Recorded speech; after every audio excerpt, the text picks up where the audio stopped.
para sua edificação. Como saber se eu sou mesmo cristão? 1 João capítulo 5, versículo 13. Vamos lá? Abra a sua Bíblia e tenha misericórdia de mim, porque ainda não abri a minha. Mas nós vamos chegar lá, todo mundo juntos. 1 João capítulo 5, qual é o versículo, irmãos? 13. Leia na sua Bíblia e depois nós vamos recitar todos juntos, não é? Primeiro na sua Bíblia, depois todos juntos na tela. Essas coisas vos escrevi, os que credes no nome do Filho de Deus, para que saibais que tendes a vida eterna e para que creiais no nome do Filho de Deus. Agora vamos ver a nova versão na tela, todos juntos. Vamos todos juntos? Escrevi estas coisas a vocês que creem no nome do Filho de Deus, para que saibam. Quantos aqui já creem? Antes mesmo de começar a pregar, antes de usar qualquer argumento inicial, quantos aqui já creem, absolutamente já creem, que tem a vida eterna? Levante a mão. Amém. Pode sentar-se. Pode sentar-se. Eu poderia me dar aqui por confortado e confortável, porque já fiz o apelo, você já levantou a mão, já confirmou, e eu não precisaria ficar aqui com tantos argumentos. Mas o que eu vejo, irmãos, é que o tempo passa, os problemas chegam, as lutas se põem, as dificuldades na família surgem, problemas espirituais, emocionais, questões de relacionamento, questões financeiras, problemas na igreja, não é? A gente arranja um jeito de fazer um arranca-rabo na igreja, não sei o que acontece, daqui a pouco o irmão está brigado e a gente tem que estar apagando incêndio, né? Um dia o casamento está bom, um dia está ruim, um dia o relacionamento com os filhos já são flores, daqui a pouco você chega em casa, o filho está virado com você, você nem sabe o que te atingiu, porque nós temos uma série de questões espirituais que estão envolvidas ali e precisamos tratá-las, cada uma delas, na presença do Senhor. De manhã trabalhamos a base sólida, nós fizemos o alicerce, eu pavimentei a coisa como alicerce, porque eu não poderia subir aqui uma construção sem dizer onde os argumentos que nós estamos hoje colocando à noite estão sustentados. A nossa base sólida, pregada pela manhã, teve pelo menos 3 direções, não é? Qual foi o alicerce? Nós avisamos e informamos que nós podemos saber que somos cristãos quando? Você sabe que você é um cristão quando a base de sua segurança reside no caráter de Cristo. E nós explanamos o caráter de Jesus detalhadamente e mostramos no texto sagrado que a pessoa de Jesus, quem Ele é, como Ele se manifestou e como Deus o revelou a nós, ela é fundamental para a nossa crença no plano de Deus, para nós, os perdidos, né, para a nossa salvação. O segundo aspecto que nós detalhamos, e foi um aspecto um pouquinho mais longo, nós detalhamos de manhã, é que nossa segurança reside sobre a obra que Jesus Cristo realizou, quando nos purificou dos nossos pecados e nos fez aceitos diante de Deus, o Pai. Afirmamos então que nossa segurança reside sobre a obra de Jesus Cristo, obra iniciada e por Ele consumada. Essa obra Ele já realizou, não é? A glorificação não, mas o plano salvífico sim, ele já está em andamento.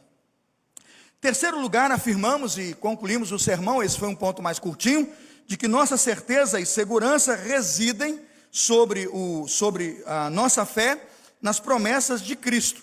Nós infundimos a ideia de que cremos por fé em Cristo, cremos em fé e por fé na pessoa do Cristo, mas cremos também em todas as suas promessas. Quando ele diz que tem nas mãos aqueles que são cristãos e das suas mãos ninguém vai tirar. Ele tem a palavra quando ele mesmo diz, João 6,37, que aquele que o Pai lhe dá de maneira nenhuma o quê?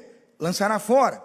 E difundimos então nesses 3 aspectos o que eu chamei de base sólida e os primeiros argumentos, ou seja, foi o primeiro capítulo da mensagem, a base sólida, com 3 pontos. E agora à noite eu quero dizer onde esse sermão continua.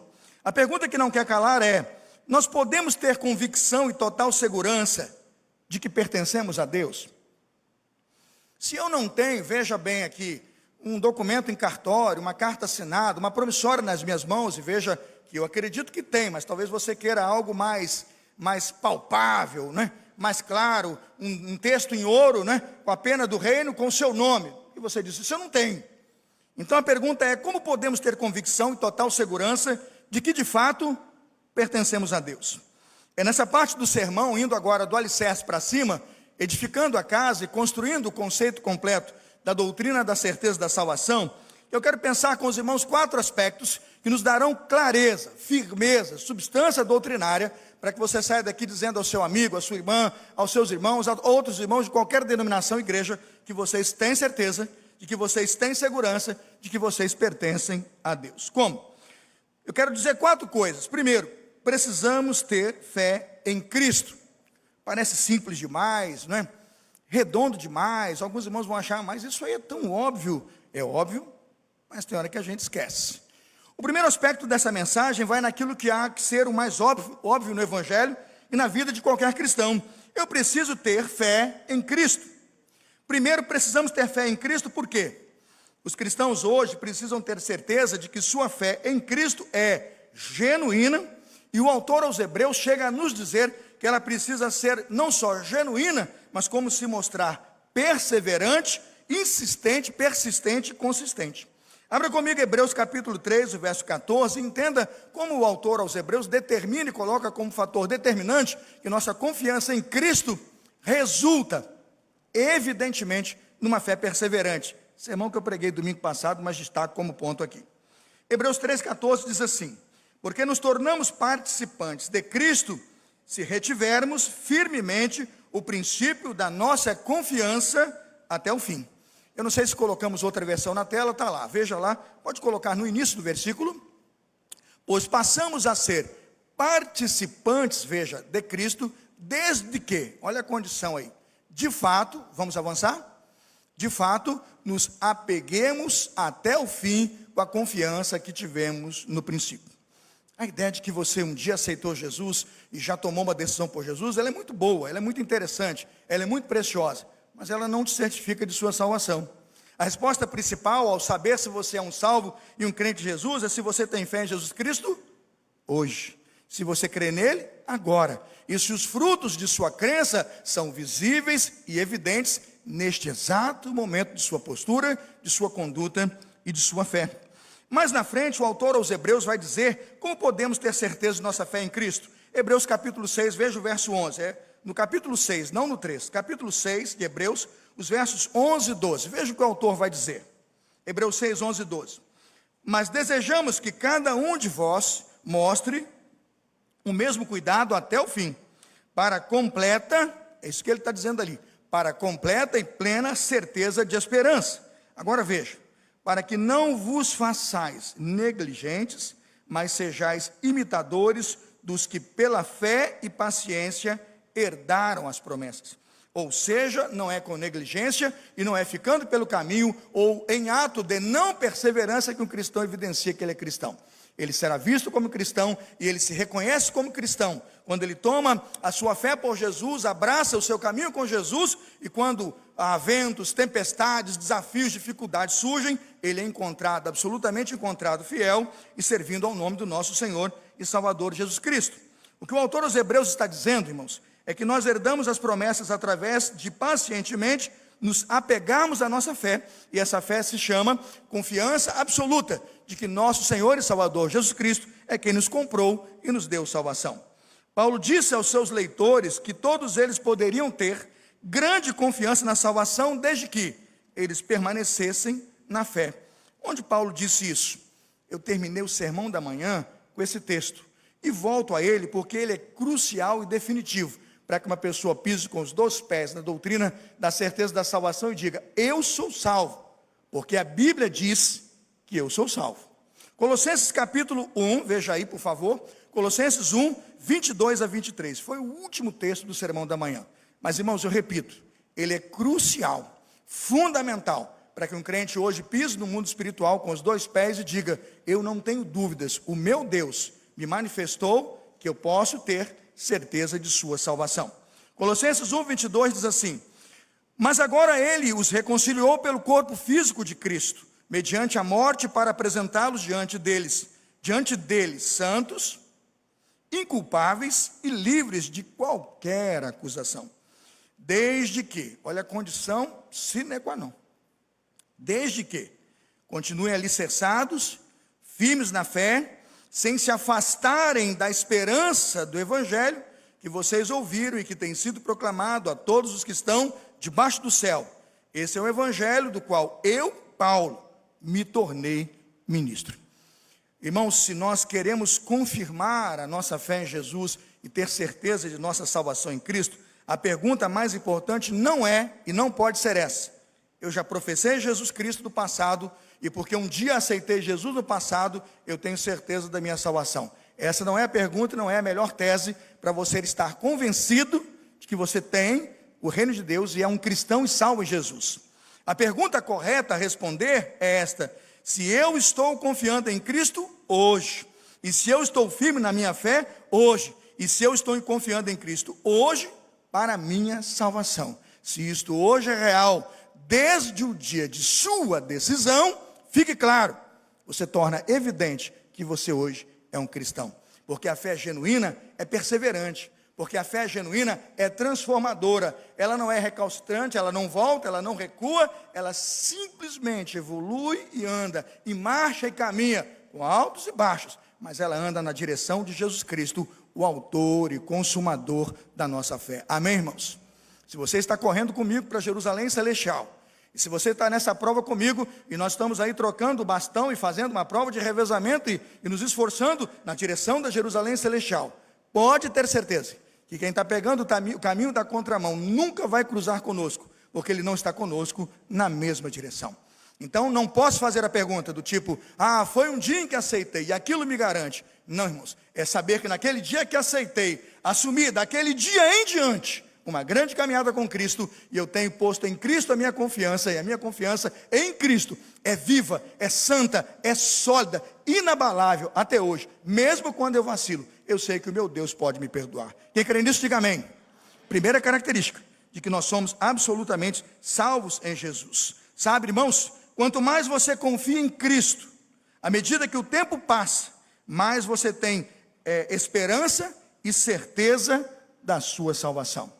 É como um vinho, quanto mais velho, quanto mais maduro, quanto mais persistente, mais perseverante o crente, melhor. Repito, quanto mais você confia em Cristo, à medida que o tempo passa, mais você tem esperança, e mais a cada dia você tem a certeza de sua salvação. Você tem lutado com dúvidas e incertezas no seu coração?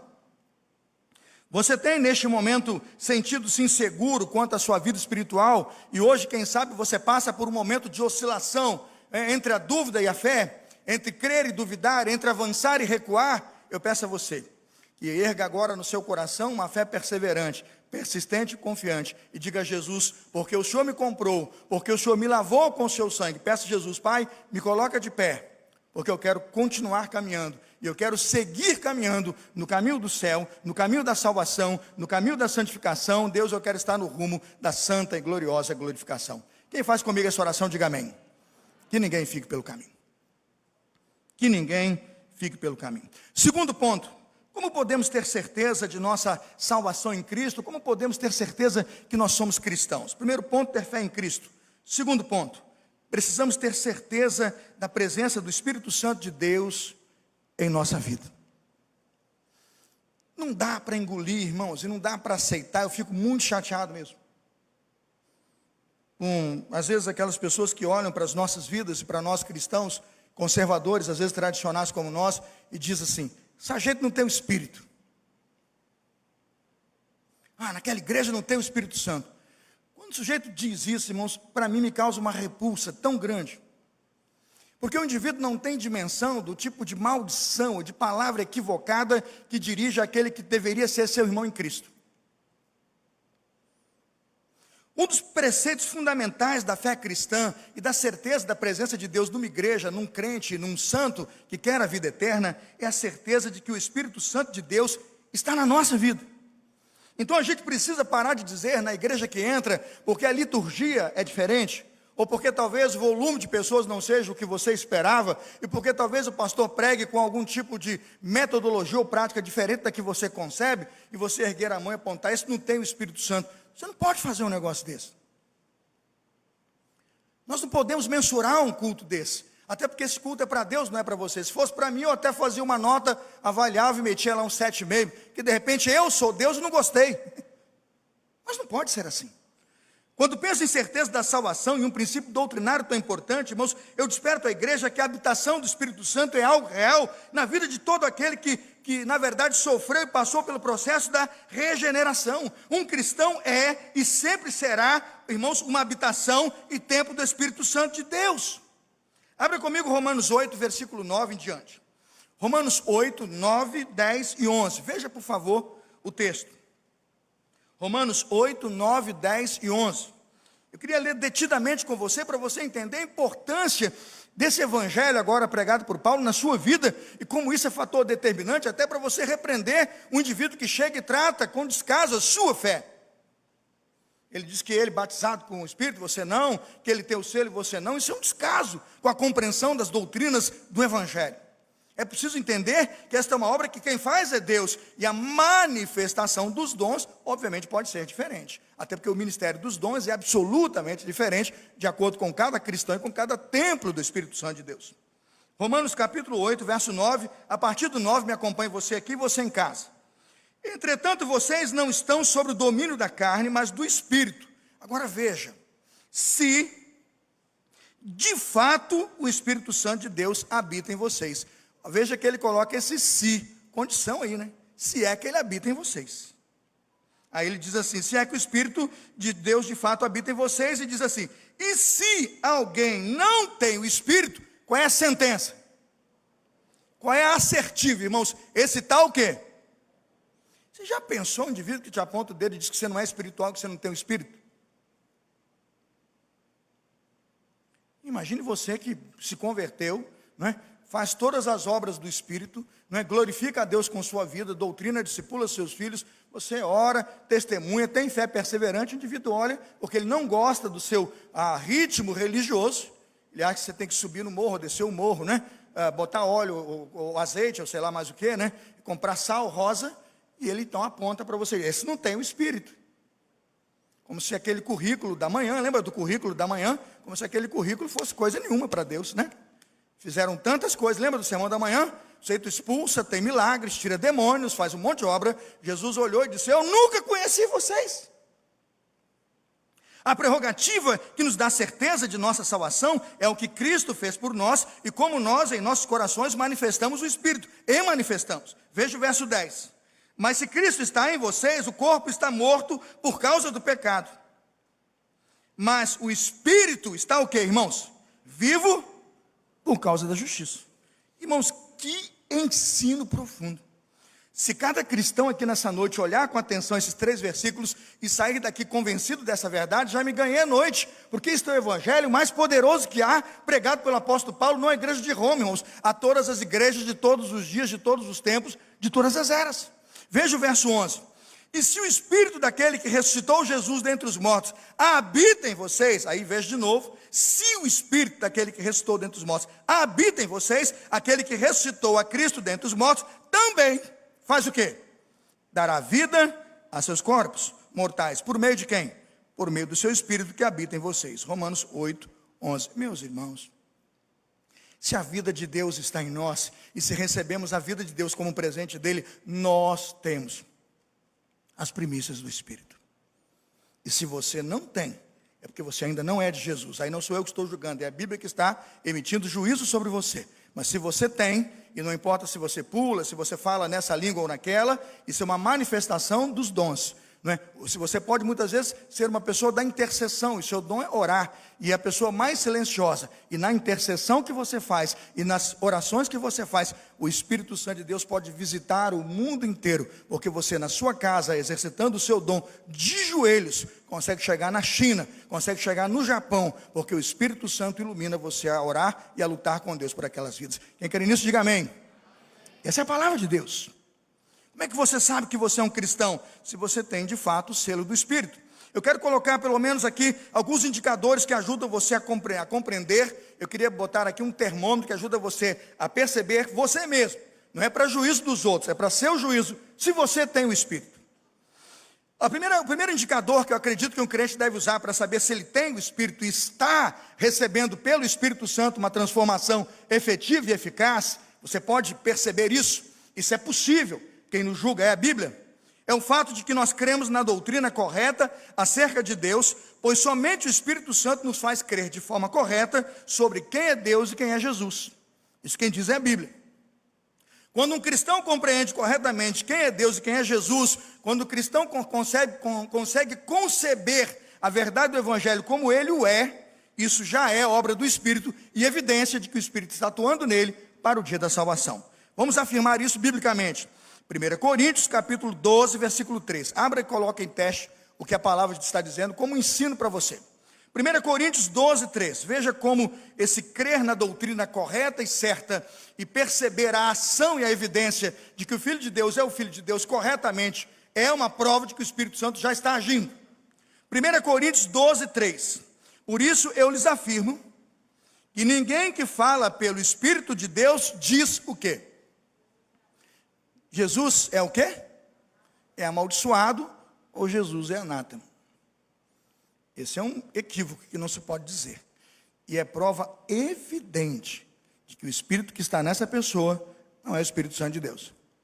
Hoje um pai aflito aqui sobre o seu filho dizia para minha esposa que o próprio filho ainda não crê em Deus. Eu digo, ainda não foi iluminado pelo Espírito Santo de Deus. Porque se ele diz que não crê, imagine alguém dizer que Jesus é a história da carochinha, que a Bíblia é um livro de conto de fadas e coisa do tipo. É uma anátema diante de Deus. Percebe a percepção que temos do Evangelho?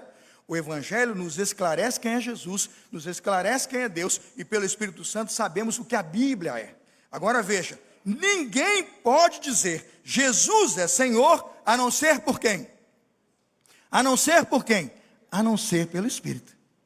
Então, quando uma igreja, irmãos, em santidade, se derrama, chora, adora e declara Jesus Cristo é Senhor, e o nome do Senhor Jesus Cristo começa a salvar vidas, salvar pessoas, encher uma igreja, transformar um bairro, uma cidade, inundar, como lá na Coreia, com o Evangelho, milhares e milhares de pessoas, você diz, como isso é possível? Ninguém vai fazer isso, a não ser pelo quê? Pelo Espírito Santo de Deus. A percepção que eu tenho claramente hoje é de que nós podemos saber se cremos em Jesus quando o Espírito Santo de Deus está em nós e nos manifesta uma crença clara e evidente de quem é Deus. Segundo princípio, sabemos que cremos em Jesus e que Ele permanece em nós quando na verdade nós temos a presença do Espírito Santo como uma herança dada a cada crente. Veja 1 João capítulo 3, os versos 23 e 24. Abra comigo aí. 1 João é o texto de hoje, não é? A epístola de hoje, 1 João 3, 23 e 24. A permanência do Espírito Santo em nós e a presença permanente e insistente dele em nós é prova evidente de que somos salvos e estamos sim já vivendo o cristianismo. Diz o texto, este é o seu mandamento, que creamos no seu nome e de seu Filho Jesus Cristo e que nos amemos uns aos outros como ele nos ordenou. Aí veja lá o versículo 24, 1 João 3, 24. Os que obedecem aos seus mandamentos permanecem nele, e ele neles. Deste modo sabemos que ele permanece em nós. Veja a frase do contexto. Deste modo sabemos que ele permanece em nós. Através de quem? Pelo Espírito que nos deu. Não podemos nunca, como igreja do Senhor Jesus, relegar a obra do Espírito Santo a um segundo plano. Como podemos saber que na verdade somos cristãos? Pela presença do Espírito Santo em nós. Em segundo aspecto, primeiro aspecto, porque ele nos convence e nos mostra a verdade de Deus, a verdade de Jesus e passamos a crer corretamente. Segunda característica, porque passamos a frutificar em nossa vida. Gálatas 5, 22 a 24. O fruto do Espírito é o que, irmãos? O fruto do Espírito é o que? O amor, benignidade, longanimidade, mansidão, domínio próprio, temperança, não é? Tudo isso, fé. Contra essas coisas não há o que? Lei. Quando o cristão manifesta o fruto do Espírito, no caso aqui o amor, evidência clara que já tem o Espírito Santo e é um salvo. Romanos capítulo 8, eu queria abrir esse texto. Romanos 8, de 14 a 16, aqui o testemunho final, se eu posso crer ou se eu não consigo crer que eu sou um cristão. Romanos 8, 14, 15 e 16. Pode colocar para mim, querido? Veja lá, Romanos 8, 14, 15 e 16. Porque todos os que são guiados pelo Espírito de Deus são filhos de Deus. O primeiro versículo diz que se você é guiado, você é filho de Deus. Vamos avançar. Pois vocês não receberam o Espírito que os escravize para novamente temerem, mas receberam o Espírito que os torna filhos por adoção, por meio do qual clamamos, Abba, Pai. Último versículo. O próprio Espírito, e vamos ler juntos. O próprio Espírito testemunha ao nosso Espírito que somos filhos de Deus. Irmãos, é uma convicção que o Espírito Santo, em total poder, dá a você. Quanto mais o crente duvidar, quanto mais ele se questionar, menos do Espírito ele tem, menos evidência da manifestação do Espírito tem. Mas quanto mais ele crê, quanto mais ele confia, quanto mais ele persevera, quanto mais ele persiste em vencer todas as suas batalhas e luta contra o seu pecado, mais o Espírito Santo testemunha na vida dele: esse é um filho de Deus. É como se no batismo de Jesus o próprio Espírito do céu dissesse: este é mais um filho amado, eu tenho prazer nele. Amém, irmãos? Que o Espírito Santo te dê as condições de celebrar e de frutificar nessa noite a certeza de sua salvação. Terceiro lugar, primeiro, uma confissão em Jesus. Nós precisamos ter fé em Jesus. Segundo, ter certeza de que o Espírito Santo habita em nós. Essa é a nossa certeza. E se ele habita em nós, nós somos crentes e salvos.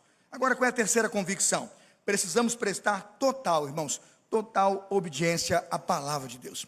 Essa talvez a maior evidência, de forma clara e evidente, você vai perceber e o mundo vai perceber se você é um salvo ou não, se você é um cristão ou um ímpio.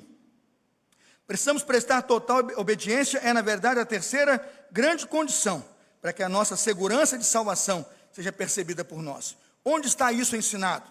João capítulo 14, versículo 15, veja a palavra de Deus. João 14, 15. Se vocês me amam, diz a Bíblia, obedeçam a meus mandamentos. Não é? Se vocês me amam, obedeçam aos meus mandamentos. Quando vejo um ensino como esse nas palavras de Jesus, eu sempre tentei entender o que isso significa. É simplesmente dizer: não matarás, não furtarás, não é? Não adulterarás, não cobiçarás. Não. Ele não fala de uma tábua de 10, de 20 ou de 30 ensinos. Ele fala de tudo quanto Deus nos ordenou.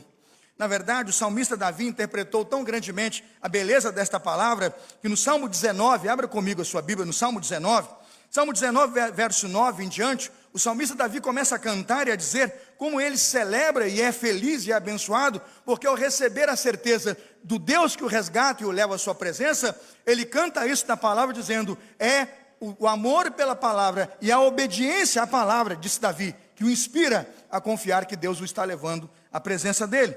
Salmo 19, 9 diz assim: as ordenanças do Senhor são verdadeiras, são todas elas justas, são mais desejáveis do que o ouro, do que muito ouro puro, são mais doces do que o mel, do que as gotas do favo.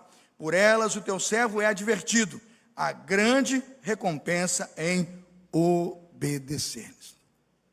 O que Davi está dizendo é o sonho de consumo de todo pastor ao encontrar hoje um cristão que ame a palavra de Deus, os ensinos de Deus e decida obedecer os preceitos de Deus como o bem mais precioso que ele tem. Veja o versículo 10, são mais desejáveis do que o ouro, do que muito ouro puro. O texto do sermão de hoje, 1 João 5,3, nos dá a sentença definitiva de como eu posso saber se eu sou um cristão e como o mundo percebe se eu sou um cristão e tenho eu certeza da salvação. Está no texto do sermão de hoje, 1 João 5,3. Eu vou pedir para colocar na tela 1 João 5,3. Veja o que diz a palavra do Senhor. Escrevi estas coisas a vocês que creem no nome do Filho de Deus, para que saibam que tem o quê? A vida eterna. 1 João, capítulo 5, verso 3. A versão mais nova vai dizer: amar a Deus significa obedecer seus mandamentos, e os seus mandamentos não são difíceis. Vamos botar o versículo 3. 1 João 5, 3. Vamos lá? O 3, não o 13. Vamos ler juntos?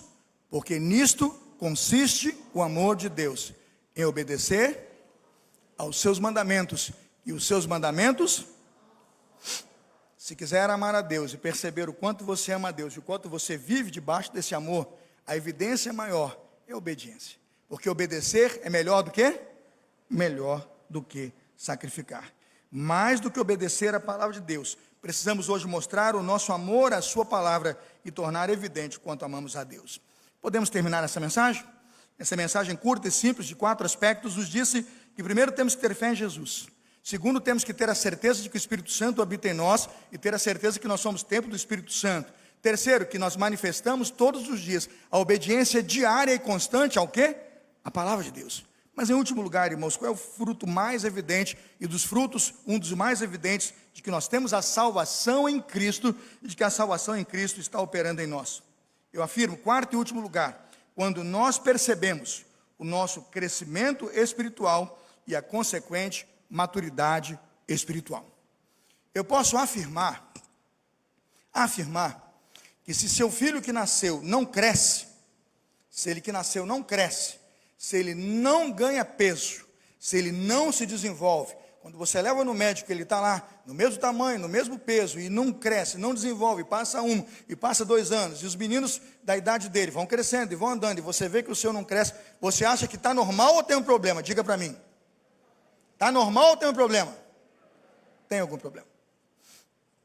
E aí eu afirmo para os irmãos, que maturidade espiritual, fruto de crescimento espiritual, é a evidência de que temos um crente absolutamente saudável, frutificando no Espírito Santo de Deus. Ele vai ganhar peso e altura, vai aumentar em profundidade, altura e largura. O que está acontecendo comigo? Saúde espiritual. No meu caso, nem tanto. Entenderam?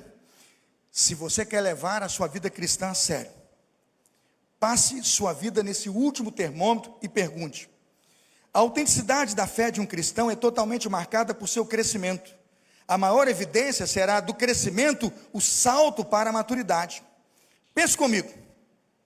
Quem aqui já perdeu a cabeça com seus filhos? Não tenha medo não, eu já perdi, levanta a mão. Eu fui chamado na psicóloga para tratar lá. Perdi a mão, a doutora mandou me chamar e disse: eu digo, é verdade. Aí eu digo, não pode. Mas acontece. Quem um dia não descuidou da sua saúde, quando viu, estava tratando no psicólogo, no psiquiatra, porque ou colocou atividade demais, ou carga demais, e quando descuidou, estava lá sofrendo. Quem nunca? Quem nunca desrespeitou lá alguém no seu trabalho?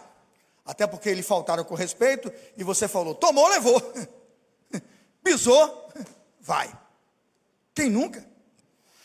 Quando olho tudo isso, a pergunta é, mas então significa dizer que se eu gritei com meu filho, e que se eu pisei no calcanhar ou no pé de alguém, ou então discuti com meu chefe, significa que eu não sou cristão? Eu não estou dizendo isso.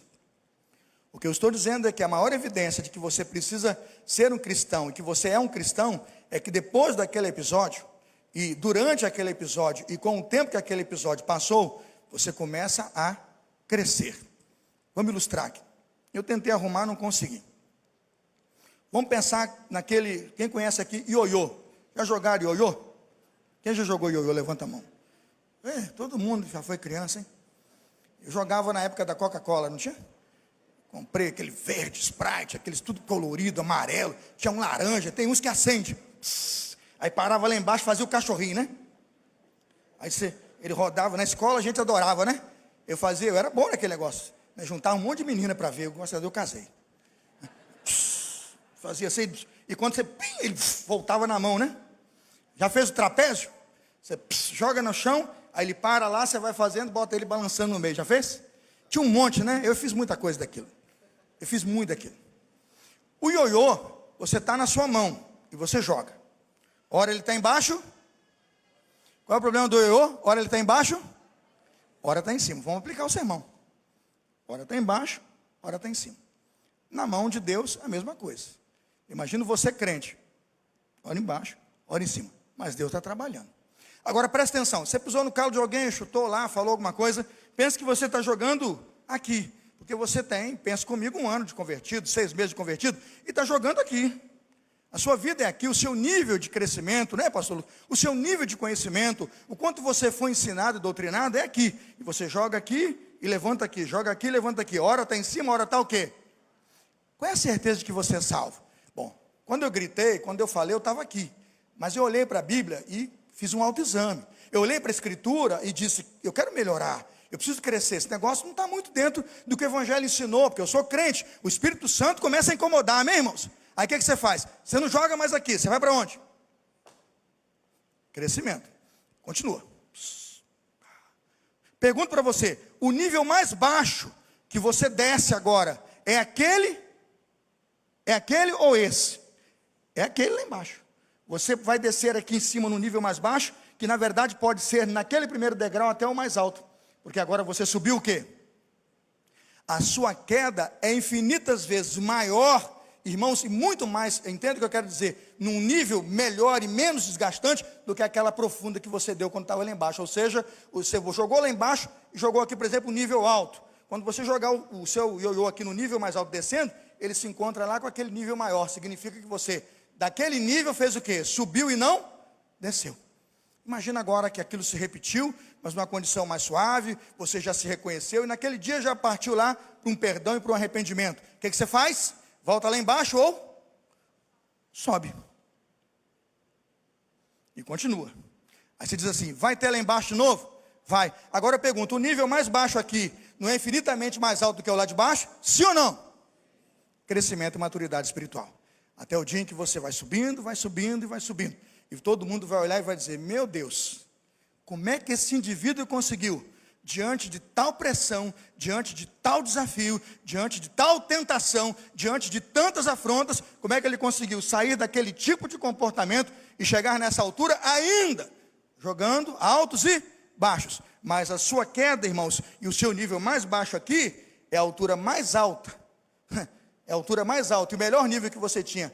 Pode nivelar aqui, ó. O alto lá é o mais baixo da sua altura aqui, porque você decidiu crescer. Crescimento espiritual e maturidade são a melhor prova de que um cristão é salvo, de que ele está subindo para o céu, subindo para Jerusalém, andando na direção de Jesus, a cada dia, crescendo e aperfeiçoando a sua fé. Amém? Quem crê nisso, diga amém. Veja o que diz a palavra de Deus. Irmãos, veja o que diz a palavra de Deus. Provérbios 4:18. Vamos ler a palavra do Senhor. Provérbios 4:18. Mas a vereda dos justos é como a luz da aurora, que vai brilhando mais e mais, mais e mais, até ser dia o quê? Até ser dia perfeito. Não posso cobrar a perfeição do novo crente. Não posso exigir que ele jogue, irmãos, ioiô, sabe, tão bem quanto eu jogo, quando eu já estou aqui em cima. Mas enquanto eu vejo lembrar, lá embaixo, eu vou dizendo, vem meu filho, suba meu filho, porque a maior evidência de que você é um salvo, é que você cresce e amadurece. Cresce e amadurece. Aprende com Deus em suas experiências de fé e cristianismo.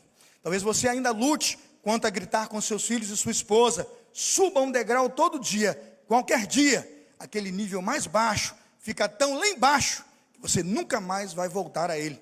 Se você talvez ainda discuta em brigar no trabalho e com seus amigos, suba um degrau todo dia. Vá para cima, nunca para baixo. E diga, Deus, eu insisto em ser um homem melhor, um marido melhor, uma esposa melhor, um crente melhor. Eu sei que terei altos e baixos, mas eu quero subir um degrau na minha vida cristã. Talvez você ainda lute para vencer muito dos seus pecados e dos seus impulsos pecaminosos. Lute todo dia, cada dia mais um dia, até que Deus te mostre como você pode crescer na direção de caminhar com Ele. Irmãos, ao terminar essa mensagem, quero dizer à minha igreja, nunca ache, meu irmão, nunca ache que o seu desempenho religioso haverá de torná-lo reto diante de Deus. Isso não vai acontecer nunca. É a presença do Deus puro, santo, justo, reto em você, na pessoa do Espírito Santo que habita em você, que poderá torná-lo cada dia mais apto para entrar e herdar o reino de Deus. A Bíblia hoje afirma que podemos ser cristãos, e a Bíblia afirma se somos ou não cristãos? Sim, a Bíblia afirma. Fique de pé comigo, vamos terminar o culto desta noite lendo 1 João 5, vou ler o verso 18, vou ler o verso 19, vou ler o 20 e vou informar a você, se a Bíblia afirma ou não, se nós somos cristãos autênticos. 1 João capítulo 5, verso 18, se colocar na tela me ajuda, vamos acompanhar, veja se a Bíblia diz se eu sou ou não cristão. Sabemos que todo aquele que é nascido de Deus, não está onde, irmãos? Não está no pecado. Aquele que nasceu de Deus, Deus o protege.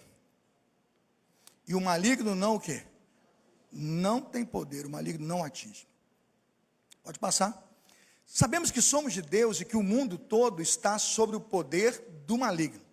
Vá para o verso 20. Pode avançar. Sabemos também que o Filho de Deus veio e nos deu entendimento. Para quê? Para que conheçamos aquele que é verdadeiro. E nós, olha irmãos, essa é a certeza que eu tenho hoje e quero pregá-la a você. E nós estamos naquele que é o verdadeiro e em seu Filho Jesus Cristo. Este é o verdadeiro Deus e a vida eterna. Volta para mim esse versículo, por favor. Vamos ler essa parte, irmãos. Essa é a certeza que eu quero fazer hoje e apelar ao seu coração. Não saia daqui sem essa certeza. para que conheçamos aquele que é o verdadeiro Deus. Aí veja, vamos ler juntos? E nós estamos naquele que é o verdadeiro, e em seu Filho Jesus Cristo. Este é o verdadeiro Deus. Não me diga que a Bíblia não diz que você é um cristão, porque é tudo que a Bíblia diz. E se ela diz que você é um cristão, apesar de suas falhas, apesar de seus defeitos, carregado de suas imperfeições, talvez ainda no primeiro degrau de sua caminhada, querendo subir e o diabo puxando para baixo, você diga: não, Satanás, é com altos e baixos, mas eu vou subindo, porque o Senhor me diz que eu vivo a verdade, que eu tenho a verdade, eu conheci a verdade e eu caminho na direção da liberdade. Pode colocar o último versículo que ainda não li, por favor? Queria colocar o último versículo depois do 19 e 20. Bota lá para mim, por favor. Ele tirou lá. Tem como voltar para mim? 1 João 5, isso. Não, o anterior. Esse. Já lemos. Este é o verdadeiro, pode passar, este é o verdadeiro Deus e a vida eterna. Já lemos. Irmãos, eu quero orar por você neste momento e pedir a você que feche seus olhos agora e fazer uma reflexão simples pela sua vida. Você ouviu uma mensagem que determina que se você é um cristão, tem fé em Jesus Cristo, absoluta fé em Jesus Cristo. Você tem o selo do Espírito Santo, não é um crente pouco espiritual ou nada espiritual, você é espiritual, porque tem o Espírito Santo de Deus, isso é um requisito bíblico para ser um cristão e salvo. Você é, na verdade, um cristão porque é obediente à palavra, e tem que ser obediente à palavra para ser um cristão e salvo. Mas por fim, que você está crescendo e amadurecendo todos os dias da vida cristã. A estagnação, irmãos, ou a volta para o pecado, ou o retrocesso, é a prova de que você não está. Mas se você cresce e amadurece na direção do Espírito Santo, dá a você a maior evidência de que você é um cristão.